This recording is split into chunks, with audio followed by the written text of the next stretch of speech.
সরকার এসে আমরা মানলাম ভালো হয়েছে, কিন্তু এ কি সর্বনাশ হচ্ছে। दोस्तों नमस्कार, मेरा नाम प्रशांत है और आप देखना शुरू कर चुके हैं आपका अपना चैनल खुद रंग। भारतीय जनता पार्टी, नरेंद्र मोदी की सरकार और नरेंद्र मोदी के नंबर 2 अमित शाह ने दुनिया भर में इस देश की थू थू करा दी है। जी, एक ऐसा कांड हुआ है और यह कांड नफरती चिंटुओं के द्वारा किया गया है। अंतर्राष्ट्रीय स्तर पर थू थू हुई, अभी मैं आपको बताऊंगा। और थू थू सिर्फ देश की नहीं हुई है, धरे गए हैं, अरेस्ट हो गए हैं। अभी उस खबर के बारे में मैं आपको बताता हूं कि कैसे पूरे दुनिया में ठगी का जाल बिछा करके भारत से ये कांड करवा रहे थे और अब जो है एक बड़ा एक्शन हुआ। उस खबर के बारे में आपको जानकारी दूंगा। उधर बंगाल में भारतीय जनता पार्टी की सरकार बनते ही हिंदू समाज के लोग एक तरीके से बर्बादी की कगार पर आ गए हैं, गिड़गिड़ा रहे हैं। शुभेंदु अधिकारी की सरकार और उनके गुंडों से खौफजदा खुद हिंदू, क्योंकि मुसलमानों ने ऐलान कर दिया है एक बड़ा, क्या ऐलान किया है अभी मैं आपको बताऊंगा।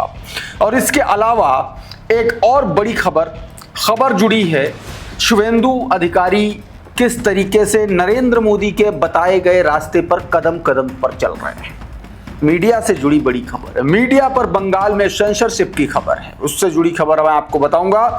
और साथ में बंगाल में भाजपा की बेईमानी का एक और नया सबूत हाथ लगा है, जिसमें सीधे सीधे ज्ञानेश कुमार गुप्ता बुरी तरीके से फंस सकते हैं।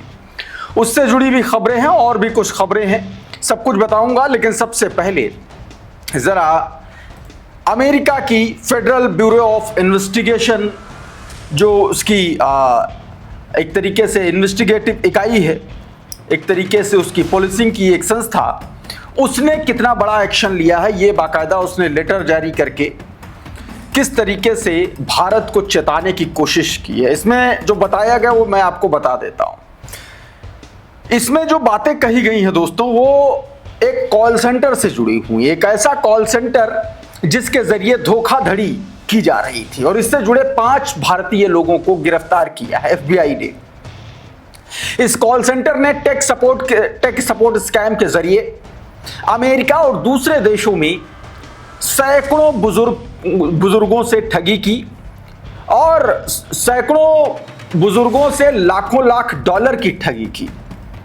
एफबीआई की एक जांच के बाद कॉल रूटिंग कंपनी के एक पुराने कर्मचारी और भारत के टेली मार्केटिंग फ्रॉड करने वाले 5 आरोपियों को गिरफ्तार किया गया है।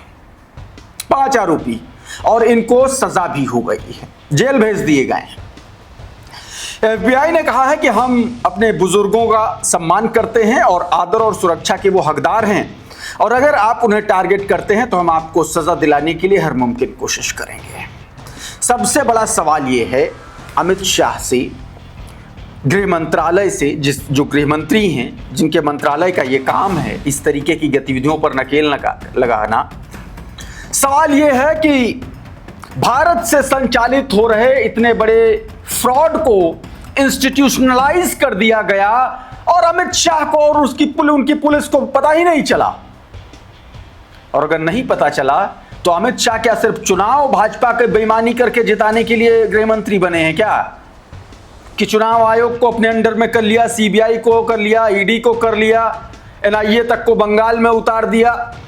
यह गृह मंत्रालय का काम है कि चुनाव जीतने के लिए अपनी ताकत का इस्तेमाल करना। यह है, अगर ये नहीं है तो ये जो थप्पड़ पड़ा है, अंतर्राष्ट्रीय थप्पड़ जो पड़ा है, इसका जवाब कैसे देंगे? इसका जवाब भी उनको दे देना चाहिए। खैर, आगे बढ़ते हैं। रवीश कुमार लिख रहे हैं कि गृह मंत्री नोट करें, जिन कॉल सेंटर को खत्म करने में पुलिस की भूमिका होनी चाहिए थे, उस पर पहल एफबीआई कर रही, इंटरनेशनल बदनामी अलग से। उधर बंगाल में बवाल मचा हुआ है। बंगाल में गाय की कुर्बानी को लेकर के मुसलमान समाज डरा हुआ है, मुस्लिम्स डरे हुए।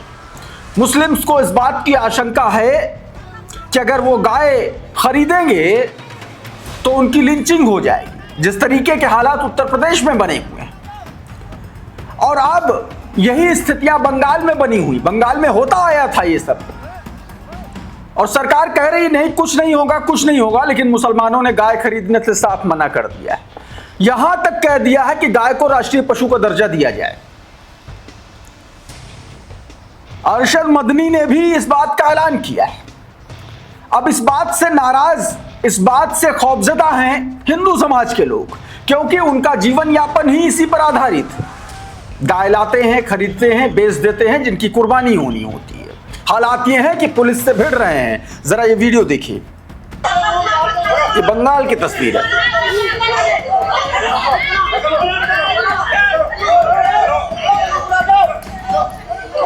बंगाल में कई इलाकों से इसी तरीके के हिंसा की और झड़पों की खबरें निकल के सामने आ रही हैं, जहां पुलिस और स्थानीय लोगों के बीच में संघर्ष की स्थितियां बनती हुई नजर आ रही हैं।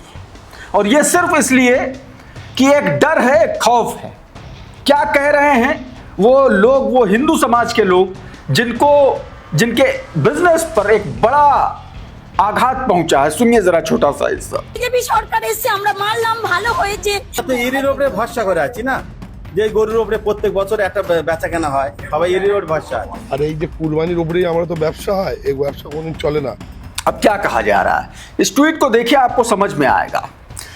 कहा गया कि यहाँ कुछ महिलाएं, मतलब ये जो पश्चिम बंगाल का ही वीडियो है, बताया जा रहा है कि कुछ महिलाएं और पुरुष मीडिया के सामने आर्थिक परेशानियां बताते हुए भावुक नजर आ रहे हैं। उनका कहना है कि वर्षों से गायों की खरीद की बिक्री ही उनके परिवार की रोजी रोटी का मुख्य साधन रही है। कई लोगों ने बैंक से कर्ज लिया तो कुछ ने ब्याज पर पैसा उठाकर कुर्बानी के मौसम में ध्यान से रखते हुए बड़ी संख्या में गायें खरीदी थी। लेकिन हाल के माहौल में बढ़ती आशंकाओं के कारण अब कई मुस्लिम खरीदार गाय खरीदने से परहेज कर रहे हैं। इसका सीधा असर बाजार पर पड़ रहा है। गायों के दाम अचानक गिर गए हैं और व्यापारियों को भारी नुकसान उठाना पड़ रहा है। वीडियो में कुछ महिलाएं रोते हुए दिखाई दे रही हैं कि उनकी मेहनत और पूंजी दोनों डूब गई। परिवार के सामने रोजी रोटी का संकट खड़ा है। एक महिला भावुक होते हुए कहती है कि भूख से मरने से अच्छा है सरकार हमें गोली मार दे, जबकि दूसरी महिला भाजपा सरकार से जहर मांगने जैसी पीड़ा भरी बातें करती हुई नजर आ रही है। यह मामला केवल राजनीति का नहीं, बल्कि उन गरीब और मध्यम वर्गीय परिवारों की आर्थिक चिंता का भी है, जिनकी जिंदगी पूरी तरीके से व्यापार पर निर्भर करती है। किसी भी नीति या सामाजिक माहौल का सबसे बड़ा असर अक्सर उन लोगों पर पड़ता है जिनके पास कमाई का दूसरा साधन नहीं होता, और इनके पास वही था। लेकिन शुभेंदु अधिकारी की सरकार जर्मनी का मॉडल फॉलो कर रही है। इस खबर को देखिए अमर उजाला की। बंगाल सरकार कर्मचारियों पर सख्त मीडिया में सूचनाएं लीक करने पर लगाया प्रतिबंध। अभी मीडिया में सूचनाएं लीक करने का प्रतिबंध लगा रहे हैं, फिर मीडिया पर ही धीरे धीरे प्रतिबंध लगाएंगे। पत्रकारों को और कुछ चमन चिंटुओं को अपने नेक्सस का हिस्सा बना लेंगे, सरकारी बना लेंगे, दरबारी बना लेंगे। उसके बाद वो ऐसे लेट जाएंगे जैसे नरेंद्र मोदी के सामने गुल्लू, चिंटू, पिंटू और पापा की परियां लेट जाती हैं। यही स्थितियां हैं। अब एक और तस्वीर देखिए जरा। पश्चिम बंगाल सरकार कर्मचारियों के लिए सख्त निर्देश जारी किया है। सरकार ने कर्मचारियों को मीडिया में सूचनाएं लीक करने पर प्रतिबंध का आदेश दिया है। इसके साथ ही मीडिया बहसों में भाग लेने पर भी बैन लगा दिया है। यह हालत है। हम 197 नंबर पर हैं, और अभी 2 दिन पहले नॉर्वे की एक पत्रकार ने नरेंद्र मोदी को पत्रकारिता की ताकत दिखा दी और भागे थे वहां से, मंच से नरेंद्र मोदी, प्रधानमंत्री नरेंद्र मोदी भाग खड़े हुए थे। और उसके बाद इस देश का मीडिया का जो टूल किट था, अंजना ओम कश्यप जैसे गोदी मीडिया के पत्रकारों ने किस तरीके से बेशर्मी का परिचय देते हुए भारतीय मीडिया को एक अंतरराष्ट्रीय स्तर पर गोदी का पर्याय बना दिया। यह इस देश का सच है, और यही अब राज्यों में लागू हो रहा। उत्तर प्रदेश में भी लागू है। उत्तर प्रदेश का 70% पत्रकार भाजपा के सामने बिक गया है या तो झुक गया है। यही बात है। आप किसी से भी अगर बात करेंगे अकेले में तो आपको समझ में आएगा, क्योंकि पत्रकार को भी रोजी रोटी चलानी है। और सरकार ने उसी तरीके का मॉडल बना दिया है कि गाना गाओगे तो तुमको खाना मिलेगा, और गाना नहीं गाओगे तो तुमको जेल जाना पड़ेगा। बहुत सारे उदाहरण हैं उत्तर प्रदेश से लेकर के उत्तराखंड तक और उत्तराखंड से लेकर के तमाम सारी ऐसी सरकारों में। ये हर सरकार की बात हो रही है। और तस्वीर दिखाता हूं कि कैसे चुनाव जीता जाता है। तस्वीर देखिए। One mostly Muslim booth flipped a controversial Bengal seat, 97% of its vote went to the BJP. Bengal की एक विधानसभा सीट, उस सीट पर 97% मुसलमान आबादी, 97% मुस्लिम वोटर, और उस बूथ से भारतीय जनता पार्टी जीत गई। तो कैसे जीत गई ये बताता हूं। अब ये सब कुछ समझने के लिए जरा ये शोएब दनियाल का ट्वीट देखिए। ये ट्वीट बताता है कि पश्चिम बंगाल की जो एक विधानसभा सीट है, उस सीट पर भारतीय जनता पार्टी कैसे जीती। देखिए जरा। In Bengal's Rajarhat New Town, Bengal की राजारहाट न्यू टाउन सीट, और वहां पर ज्ञानेश कुमार गुप्ता यानी कि चुनाव आयोग के लोगों ने अचानक से एक राउंड मतगणना का बढ़ा दिया 4 तारीख को, और जब तक ये राउंड नहीं बढ़ा था तब तक वहां से टीएमसी जीत रही थी और अच्छे खासे मार्जिन से जीत रही थी। अचानक से एक राउंड बढ़ा और अगले दिन काउंटिंग हुई और वहां पर कोई भी टीएमसी का कैंडिडेट नहीं था और भाजपा चुनाव जीत गई।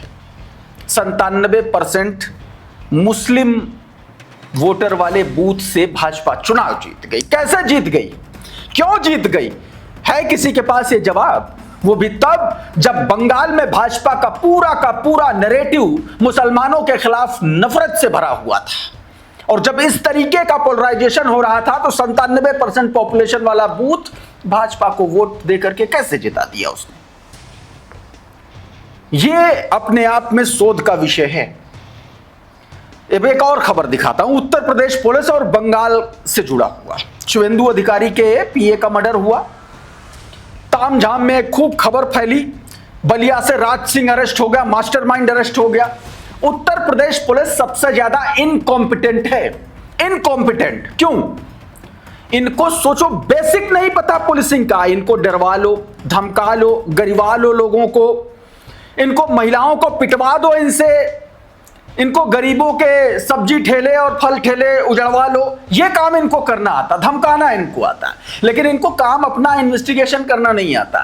दूसरे राज सिंह को उठा लिया बलिया से, जबकि जो मुख्य आरोपी था राज सिंह वो मुजफ्फरनगर का रहने वाला था। इस खबर को देखिए। बताया गया कि यूपी पुलिस की लापरवाही से पश्चिम बंगाल सीएम शुभेंदु अधिकारी पीए मर्डर केस में गलत व्यक्ति को गिरफ्तार हो गया। अयोध्या से जिस राज सिंह को उठाया गया, सीबीआई ने उसे रिहा कर दिया। आज तक की रिपोर्ट के अनुसार असली राज सिंह उर्फ राजकुमार मुजफ्फरनगर यूपी का रहने वाला है, जिसे सीबीआई ने 2 दिन पहले गिरफ्तार किया।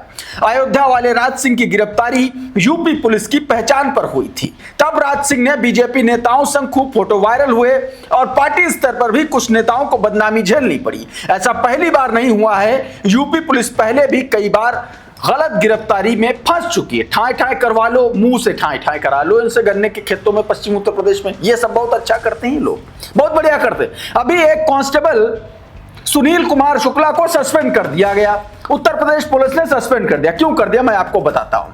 क्योंकि वो कांस्टेबल के साथ उत्तर प्रदेश पुलिस में व्याप्त भ्रष्टाचार पर बात कर रहा था, उसको सस्पेंड कर दिया। और बड़ा तरीके से सस्पेंड किया गया। उसने वीडियो शुरू किया और 2 दिन पहले Uttar Pradesh police social media policy लाई और 2 दिन बाद पहला नंबर सुनील कुमार शुक्ला का ही हो गया। साथ में एक और सस्पेंड हुआ।